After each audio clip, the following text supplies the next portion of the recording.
अरे sir sir, वहाँ पर लाश मिली है और वो बोला था। अरे क्या कह रहे हो, लाश मिली है वो भी बोल रही है।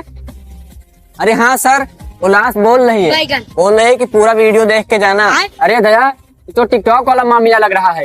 सर लगता है बीच के चक्कर में किसी ने मर्डर कर डाला। सर लाश के पास एक कैमरा मिला है, एक फिल्टर वाला चश्मा मिला है और एक रिंग लाइट मिली है।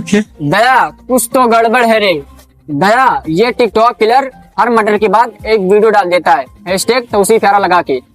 सर अब क्या करें? सर हम लोगों को भी एक डांस करके जांच शुरू कर देना चाहिए। फ्रेडी, अगर तुम डांस भी करोगे ना तो क्राइम सीन भूतिया लगेगा।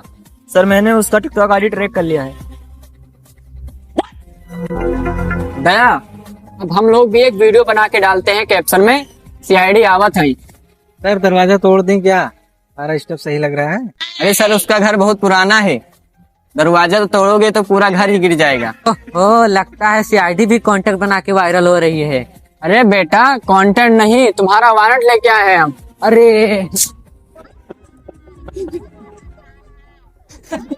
दया, इसको जाके जेल में डाल दो। सर क्रिमिनल बोल रहा है कि जेल में वाईफाई लगा दो। तो फ्रेडी, उससे पहले तुम जेल में चले जाओ, वाईफाई का काम ही नहीं रहेगा। तो गाइस, अगर वीडियो अच्छी लगी हो तो लाइक करना, सब्सक्राइब करना, कमेंट करना। अगर ना अच्छी लगी हो तब भी करना। मिलते हैं नेक्स्ट वीडियो में, तब तक के लिए बाय बाय। कांड करे पार्लियामेंट तक चर्चे ने